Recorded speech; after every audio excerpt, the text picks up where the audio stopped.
ಮದುವೆ ಸಮಾರಂಭದಲ್ಲಿ ಎಸ್ಎಸ್ಎಲ್ಸಿ ಮತ್ತು ಪಿಯುಸಿಯಲ್ಲಿ ಹೆಚ್ಚಿನ ಅಂಕ ಪಡೆದ ವಿದ್ಯಾರ್ಥಿನಿಯರಿಗೆ ಸನ್ಮಾನ. ಬೆಳಗಾವಿ ಜಿಲ್ಲೆ ರಾಮದುರ್ಗ ಪಟ್ಟಣದ ಪಡಕೋಣಿ ಓಣಿಯ ಮೊಹಮ್ಮದ್ ರಫೀಕ್ ಯಾದವಾಡ್ ಅವರ ಸುಪುತ್ರನ ಮದುವೆ ಸಮಾರಂಭದಲ್ಲಿ ಪಿಯುಸಿ ಮತ್ತು ಎಸ್ಎಸ್ಎಲ್ಸಿಯಲ್ಲಿ ಹೆಚ್ಚಿನ ಅಂಕ ಪಡೆದ ವಿದ್ಯಾರ್ಥಿನಿಯರಿಗೆ ಯಾದವಾಡ ಪರಿವಾರದ ಪರವಾಗಿ ಸನ್ಮಾನ ಕಾರ್ಯಕ್ರಮ ನಡೆಯಿತು. ಈ ಶುಭ ವಿವಾಹದ ಸಂದರ್ಭದ ನಡುವೆ ಒಂದು ಅರ್ಥಪೂರ್ಣ ಕಾರ್ಯಕ್ರಮಕ್ಕೆ ನಾವೆಲ್ಲರೂ ಸಾಕ್ಷಿಯಾಗುತ್ತಿದ್ದೇವೆ. ವಿದ್ಯೆ ಎನ್ನುವುದು ಬದುಕಿನ ಬೆಳಕು. ಆ ಬೆಳಕನ್ನು ಅಪ್ಪಿ ಎಸ್ಎಸ್ಎಲ್ಸಿ ಪರೀಕ್ಷೆಯಲ್ಲಿ ಉತ್ತಮ ಸಾಧನೆ ಮಾಡಿದ ನಮ್ಮ ಭಾಗದ ಹೆಣ್ಣು ಮಕ್ಕಳನ್ನು ಗುರುತಿಸಿ ಪ್ರೋತ್ಸಾಹಿಸುವುದು ನಮ್ಮೆಲ್ಲರ ಕರ್ತವ್ಯ ಎಂದು ಪ್ರೊಫೆಸರ್ ಡಾಕ್ಟರ್ ಇಸಾಕ್ ಸಣ್ಣಕ್ಕಿ ಹೇಳಿದರು. ಕಾರ್ಯಕ್ರಮದ ಮುಖ್ಯ ಅತಿಥಿಯಾದ ಸಮಾಜ ಸೇವಕ, ರೈಲ್ವೆ ಹೋರಾಟ ಮುಖಂಡ ರಾಜಶೇಖರ್ ಶೆಲವಡಿ ಮಾತನಾಡಿದರು. ಇಂದಿನ ಈ ಮದುವೆ ಸಮಾರಂಭದ ವೇದಿಕೆಯ ಮೇಲೆ ಯಾದವಾಡ ಪರಿವಾರದ ವತಿಯಿಂದ ಎಸ್ಎಸ್ಎಲ್ಸಿ ಮತ್ತು ಪಿಯುಸಿ ಪರೀಕ್ಷೆಯಲ್ಲಿ ಅತ್ಯುತ್ತಮ ಅಂಕಗಳನ್ನು ಗಳಿಸಿ ಸಾಧನೆ ಮಾಡಿದ ವಿದ್ಯಾರ್ಥಿನಿಯರಿಗೆ ಆತ್ಮೀಯ ಸನ್ಮಾನ ಹಾಗೂ ಗೌರವ ಸಮರ್ಪಣೆ ಮಾಡಲಾಗಿದೆ. ಜ್ಞಾನದ ಹಾದಿಯಲ್ಲಿ ನೀವು ಇಟ್ಟಿರುವ ಈ ಹೆಜ್ಜೆ ಮುಂದಿನ ನಿಮ್ಮ ಉಜ್ವಲ ಭವಿಷ್ಯಕ್ಕೆ ನಾಂದಿಯಾಗಲಿ. ಯಾದವಾಡ ಪರಿವಾರವು ಕೇವಲ ಸಂಭ್ರಮಕ್ಕೆ ಮಾತ್ರವಲ್ಲ, ಸಮಾಜದ ಶೈಕ್ಷಣಿಕ ಬೆಳವಣಿಗೆಗೂ ಸದಾ ಬೆನ್ನೆಲುಬಾಗಿ ನಿಲ್ಲುತ್ತದೆ ಎಂಬುದಕ್ಕೆ ಈ ಸನ್ಮಾನವೇ ಸಾಕ್ಷಿಯಾಗಿದೆ. ಸನ್ಮಾನಿತರಾದ ಎಲ್ಲ ವಿದ್ಯಾರ್ಥಿನಿಯರಿಗೂ ಅಭಿನಂದನೆಗಳು. ನಿಮ್ಮ ಸಾಧನೆ ಇತರರಿಗೂ ಮಾದರಿಯಾಗಲಿ. ಈ ಸುಂದರ ಕಾರ್ಯಕ್ರಮವನ್ನು ಆಯೋಜಿಸಿದ ಯಾದವಾಡ ಪರಿವಾರಕ್ಕೆ ಧನ್ಯವಾದಗಳು ಎಂದು ಹೇಳಿದರು.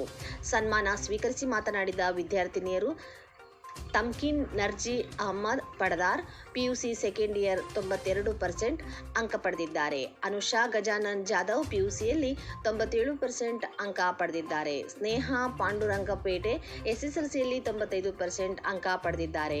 ಅಲಿಜಾ ಜಕಿ ಅಹಮದ್ ರಾವುತ್ 98% ಅಂಕ ಪಡೆದಿದ್ದಾರೆ. ಸೌಮ್ಯ ಬಡಿಗೇರ್ 95% ಅಂಕ ಪಡೆದಿದ್ದಾರೆ. ಈ ಸಂದರ್ಭದಲ್ಲಿ ಯಾದವಾಡ ಪರಿವಾರದ ಎಲ್ಲ ಮುಖಂಡರು, ಮಹಿಳೆಯರು, ಯುವಕರು ಹಾಗೂ ಮುಸ್ಲಿಂ ಸಮಾಜದ ಅಧ್ಯಕ್ಷ ಶಬ್ಬೀರ್ ಪಡದಾರ್, ಮೀರಾ ಮದರಖಂಡಿ, ಸಿಕಂದರ್ ಬೈರೆಕ್ದಾರ್ ಇನ್ನಿತರರು ಉಪಸ್ಥಿತರಿದ್ದರು. ಉಳಿದ ಮಕ್ಕಳಿಗೆ ಇದೊಂದು ಸ್ಫೂರ್ತಿ ಆಗಲಿ, ಮಾದರಿ ಆಗಲಿ ಅನ್ನುವಂತ ಕೆಲಸದೊಳಗೆ ಒಳ್ಳೆ ಅವಕಾಶಗಳು ನಾವು ಬಳಸ್ಕೋಬೇಕಷ್ಟೇ.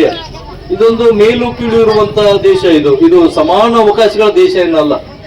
ಇಂಡಿಯಾ ಸಂವಿಧಾನ ಬಂದ ಮೇಲೆ ಎಲ್ಲರಿಗೂ ಸಮಾನ ಅವಕಾಶ ಕೊಡುವ ಸಲುವಾಗಿ ಯಾರು ಈ ಕೈ ಒಳಗೆ ಎಲ್ಲ ಬಳ್ಳಗಳು ಕೂಡ ಸಮವಾಗಿಲ್ಲ. ಇದೊಂದು ದುರ್ಬಲ ಬೆರಳಿದೆ, ಇದು ಕೆಲಸ ಹೆಚ್ಚು ಮಾಡಕ್ ಬಿಡುದಿಲ್ಲ. ಹೆಬ್ಬೆರಳು ಐತದ, ಇದು ಬಹಳ ಶಕ್ತಿಶಾಲಿ ಇದೆ. ಯಾಕೆ ಶಕ್ತಿಶಾಲಿ ಇದೆ? ಹೆಚ್ಚು ಕೆಲಸ ಮಾಡುತ್ತೆ, ಇದು ಸಾಮರ್ಥ್ಯ ಹೆಚ್ಚಿದೆ. ಆದ್ರೆ ದುರ್ಬಲರಿಗೆ ವಿಶೇಷ ಅವಕಾಶ ಕೊಡುವ ಸಲುವಾಗಿನೇ ಮೀಸಲಾತಿ ಇದೆ. ಆ ಮೀಸಲಾತಿಯು ಕೂಡ ರಾಜಕೀಯ ದಾಳವಾಗಿ ಬೇರೆ ಬೇರೆ ಪಕ್ಷಗಳು ಅವರು ಬಳಸ್ತಾ ಇದ್ದಾರೆ. ಇಂಥ ಎಲ್ಲ ಈ ಸಮಾನ ಅವಕಾಶ ಕೊಡಬೇಕನ್ನೋ ಉದ್ದೇಶದಿಂದ ಇರುವಂತಹ ಮೀಸಲಾತಿ ವಿರುದ್ಧ ಕೆಲ ಪಕ್ಷಗಳು ಅದ್ರ ವಿರುದ್ಧ ಹಾಹಾಕಾರ ಮಾಡ್ತಾ ಇದ್ದಾವ. ಅವರಿಗೆ ಸಮಾನವಾಗಿ ಎಲ್ಲರೂ ಮೇಲೆ ಬರಬೇಕು, ಎಲ್ಲರಿಗೂ ಅವಕಾಶ ಸಿಗಬೇಕು ಅನ್ನುವಂತ ಆಶೆ ಇಲ್ಲ ಅವ್ರಿಗೆ. ಯಾವಾಗಲೂ ಕೂಡ ನಾವು ಆಳುವ ವರ್ಗದಾಗೆ ಇರಬೇಕು, ಉಳಿದವರೆಲ್ಲ ಆಳಿಸ್ಕೊಳ್ಳುವಂತ ಓಟ್ ಹಾಕುವ ವರ್ಗದಾಗೆ ಇರ್ಬೇಕಂತ ಹೇಳಿ ಅವ್ರ ಆಶೆ ಇದೆ. ಇಂತ ಎಲ್ಲ ಅವಕಾಶಗಳ ಕೊರತೆ ಇರುವಂತ ಸಂದರ್ಭದಲ್ಲೂ ಕೂಡ ಅವರು ಬಹಳ ತಮ್ಮ ಸಾಮರ್ಥ್ಯವನ್ನ ಸಾಬೀತುಪಡಿಸಿದ್ದಾರೆ. ಅದಕ್ಕಾಗಿ ಮೊದಲಿಗೆ ನಾನು ನನ್ನೆಲ್ಲ ಪುರಾಣದ ನಂತರವೂ ಕೂಡ ಮೊದಲನೇದಾಗಿ ಅವರಿಗೆ ನಾನು ಅಭಿನಂದನೆ ಸಲ್ಲಿಸೋದಕ್ಕೆ ಇಷ್ಟಪಡ್ತೇನೆ. ಜೊತೆಗೆ ನನ್ನನ್ನ ಇಲ್ಲಿ ಇದೊಂದು ಅರ್ಥಪೂರ್ಣವಾದ ಬಹಳ ಬಹಳ ಬಹಳ ಖುಷಿ ಕೊಡುವಂತ ಸಾಧಕರ ಅವರೊಳಗ ಇರುವಂತ ಚೇತನ ಇರುತ್ತೆ ಅವರೊಳಗೆ. ಅದು ಉಳಿದವ್ರಿಗೆಲ್ಲಾನು ಪಾಸ್ ಆಗ್ಲಿ ಅಂತ ನಾನು ಬಯಸ್ತೇನೆ. ಉಳಿದ ಹುಡುಗರಿಗೂ ಕೂಡ ಅವರು ಮಾದರಿ ಆಗಿದ್ದಾರೆ. ತಮ್ಮೆಲ್ಲ ನನ್ನ ಹೆಸರು ಸೌಮ್ಯ. ನಾನು ಎಸ್ಎಸ್ಎಲ್ಸಿ KRCRS ಸಾಲಗಳಲ್ಲಿ ಓದಿದ್ದೇನೆ. ಎಸ್ಎಸ್ಎಲ್ಸಿಯಲ್ಲಿ 95% ಮಾಡಿದ್ದೇನೆ.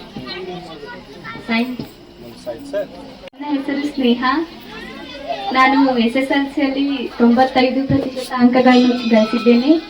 ಈಗ ನಾನು ಪರಿವರ್ತನಾ ಕಾಲೇಜೊಳಗೆ ಸೈನ್ಸ್ ಮಾಡತ್ತೀನಿ. ಇದೆಲ್ಲ ಮಾಡಿದ್ದ ನಮ್ಮ ಫ್ಯಾಮಿಲಿಗೋಸ್ಕರ ಮತ್ತು ನಮ್ಮ ಫ್ಯಾಮಿಲಿ ಸಂಬಂಧ, ಮತ್ತು ಇದಾಗಿದ್ದು ನಮ್ಮ ಫ್ಯಾಮಿಲಿ ಸಂಬಂಧ ಅಂತ ಹೇಳಕ್ಕೆ ಇಷ್ಟಪಡ್ತೀನಿ. ಅನುಷಾ. ನಾ ಇಲ್ಲಿ ಈಗ ಹೊಸದಾಗಿ ಬಂದೀನಿ. ನಾ ಫಸ್ಟ್ ಇಲ್ಲಿ ಇದ್ದಿದ್ದಿಲ್ಲ. ನಮ್ಮ ಪಪ್ಪ ತೀರ್ಕೊಂಡ್ಮೇಲೆ ನಾ ಇಲ್ಲಿ ಬಂದೀವಿ. ನಾ ಇದು ಮಾಡಿದ್ದು ನಮ್ಮ ಮಮ್ಮಿ ನಮ್ಮ ಪಪ್ಪ ಹೆಸರಿನ ಸಲುವಾಗಿ ಅಂತ ಹೇಳಕ್ಕೆ ಇಷ್ಟಪಡ್ತೀನಿ. ನೀವು ಹಂಗೆ ನಿಮ್ಮ ತಂದೆ ತಾಯಿ ಹೆಸರು ತೊಗೊಂಡು ಬರ್ರಿ ಅಂತ ಹೇಳಿ. ಸಲಾಮು. ಮೇರಾ ನಾಮ್ ತಮ್ಕಿನ್ ಪಡದಾರ್. हॉस्टल में रहती थी, डॉक्टर APJ अब्दुल कलाम दांडेली में हॉस्टल. मेरा फर्स्ट पीसी और सेकंड पीसी हॉस्टल में हो गया. मुझे इतना हिम्मत थी कि मैं अब यहाँ बात कर सकूँ तुमको. फिर भी मैं चाहती हूँ कि तुमको 2 बात बोलूँ. मेरा इतना आगे बढ़ना, 92% निकालना, मेरे टीचर्स भी मुझे बहुत सपोर्ट करते थे, ऐसा करो ऐसा करो।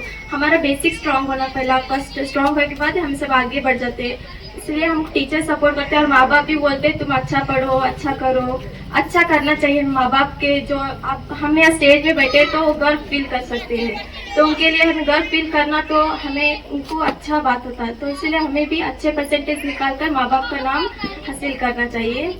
और हमारे सब फ्रेंड्स मुझे साथ दिया और टीचर सब सपोर्टिव थे, उनको धन्यवाद करती हूँ। जो हमको यहाँ स्टेज पर, मैं पहली बार स्टेज के ऊपर बैठी हूँ, जो मुझे स्टेज के ऊपर बैठने की ताकत और हिम्मत हौसला बढ़ाया, जो कमेटी के लिए उनको थैंक यू सो मच। अस्सलामुअलैकुम, मेरा नाम अलीजा राउत है। मैं उर्दू हाई स्कूल खानापुर में तालीम हासिल कर चुकी हूँ और आज 98% हासिल करके आप सबके सामने खड़ी हूँ।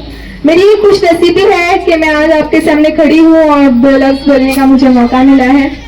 ये मेरी मेहनत नहीं है, मैंने मेहनत की थी, पर ये मेरी आप सबकी दुआ है कि मैं यहाँ पर खड़ी हूँ।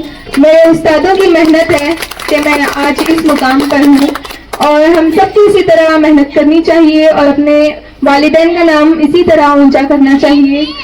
और मैं आप सबका बहुत बहुत शुक्रिया अदा करना चाहती हूँ कि आपने मेरी हिम्मत को बढ़ाते हुए मुझे इस स्टेज पर बहुत सारी इज्जत दी। शुक्रिया।